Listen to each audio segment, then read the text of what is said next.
everybody, so today we are doing a remake of a video that I've done in the past. As you can see by the title, if you haven't seen this video, then this is news to you. The very first video that I posted on YouTube was called What Nail Polish Brand is Best for Me? And I compared OPI, China Glaze, Essie, and two different Sally Hansen's. Now, it's not a good video. It was, like I said, it was the very first one I ever made, and had I known that that video was going to be so popular, I would not have chosen that to be my first video. I posted that video over a year ago, and I still get so many views on it every single month. And I've gotten a lot of criticism, constructive criticism, on that video, and it's completely understandable because I had no idea what I was doing. It was the first video I ever made. So I've wanted to do this for a couple of months now, and I kept pushing it off and pushing it off, and I told myself, no more, you need to do this. So I want to recreate it because one, it's popular and I want to have a better version of it, and two, because I want to turn it into a series, because it's so, you can't capture what nail polish brand is best for me in one video because there's a gazillion brands and you can only fit so many brands into a video. So today's four brands we're going to be looking at is OPI, China Glaze, Essie, and Orly. So I tried to pick four that were like in the same sort of price range, kind of more of your mid-grade brands, if you will. So some of the things we're going to look at is like the formulas, the color selection, the brushes, how much product you get, how much it costs, just to kind of give you an overall idea of what each of these brands is like. So the first thing we're going to look at is the packaging, the bottles, and just how much you get, availability, just some of the basic information about the polishes. So this is, you know, pretty simple. A lot of this you're already going to know. I just thought I would touch quickly on it. So this is an OPI bottle, and in here you get 0.5 fluid ounces, which is the standard size for a nail polish. Here's an Essie bottle, and this is like the salon version. The drugstore version of an Essie bottle will have like white letters on the bottle that say Essie. There's no difference between them. It's not like they're different formulas. Just one is their drugstore version, one's the salon version. This is a salon version. And this is 0.46 fluid ounces, so it's just under the standard size. We've got the China Glaze bottle, and this one is also 0.5 fluid ounces. So this again is your standard size. And we have Orly, and this is their new bottle. They do have like an older bottle with a purple lid, I think, but this is what their new bottle looks like. And you actually get a little bit more with Orly's. They're 0.6 fluid ounces, so a little bit bigger than a standard size nail polish.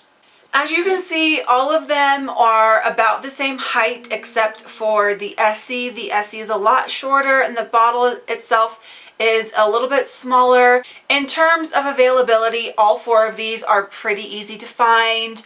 You can find them at various drugstores. Walmart has OPI. You can get Orly's at like Kohl's and Kmart's.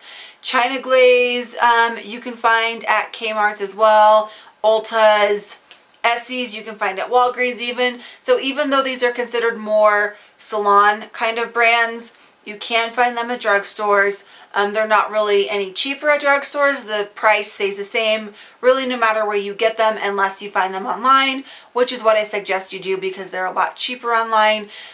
Color ranges. Now, everyone's opinion is going to be a little bit different when it comes to color ranges because everyone has different experience with these polishes. So these are just my opinions based on how I view the brands and my experiences with the polishes. Now, overall, I think that all four brands do give you good color range, tons of different finishes. They give you shimmers and creams and jellies and glitters. You know, they're not boring or monotone by any means. However, I do have to say that I personally feel China Glaze and Orly, even more so China Glaze, they're more adventurous. They come out with different kinds of colors more frequently and have more of a color range. You can still get all those kinds of colors mostly from OPI and Essie, but I feel like that's not their strength. I feel China Glaze's strength is really their variety of colors. There are so many neons and so many different colors that you don't see other brands always give you, so I think that's really nice. I do think Orly is also a little bit more adventurous, will give you more than just your normal standard cream as well. I do think Essie likes to play it safe a little bit. I think they like to give you a lot of creams, a lot of neutrals, a lot more of like wearable shades. They don't like to be super out there all the time. And even when they try to give you bolder, brighter collections, I don't feel like they're really good at it. So I think that their strength is more of like their core classic salon kind of shades, and I feel the same way for OPI. OPI will give us brighter colors and stuff, but I feel like their strength is definitely reds and more of those classic kind of colors. In terms of formula, again, this is my opinion. Everyone has different experiences with the polish. For me, in terms of like chips and wear time, they're pretty consistent for all four brands. I feel like I don't get chips any faster with China Glaze than I do OPI or whatever. I feel like they, again, for me, I get the same amount of wear time.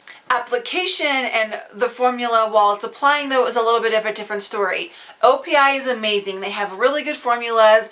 They do have a couple bad ones, but they are very consistent and you have really good, creamy, easy to work with formulas.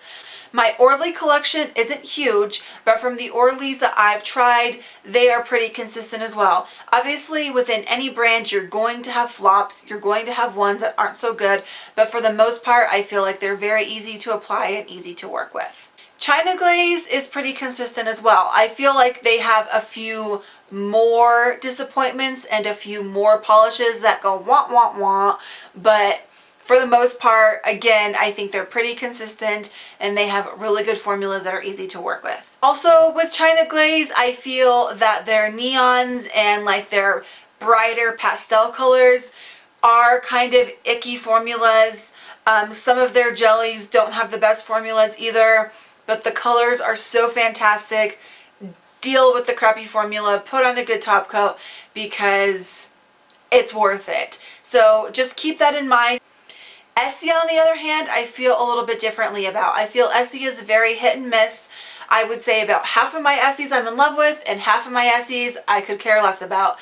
Some of their formulas are very difficult, hard to apply, and some of them apply completely like a dream.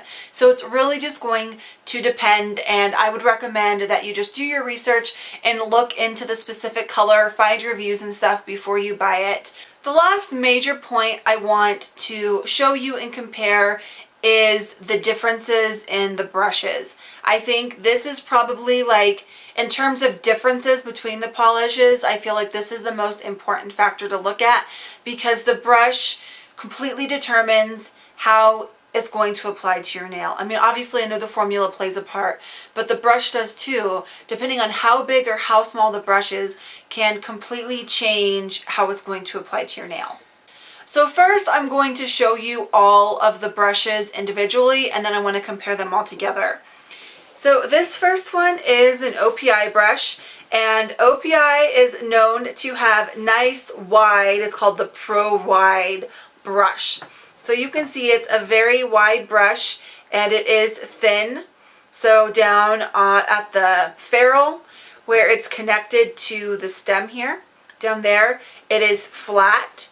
So where it's pinched together at the top where the bristles come out, it is flat. So you have this nice wide full brush and it is a blunt cut on the top. It's just cut straight across. Here is an Orly brush. This brush is a lot smaller and this one does have nice long bristles and a fairly good sized stem on it. And this one at the ferrule where the bristles come in together is round. Here is a China Glaze brush. Again, we have a nice stem, and this one also is round. So where the bristles are pinched in down there at the ferrule It is round, so the bristles are round, so it's not a flat brush. This is also a round brush. And this last one here is an Essie, and again we have a smaller circular kind of brush. The bristles are circular, so when they're pinched in it is round, it's not flat. Between these 4 brands, I think the biggest thing to note is that the OPI is the only one that has a flat paddle style type of brush. The other 3 are all round and are much skinnier and are not nearly as full nor have as many bristles as the OPI.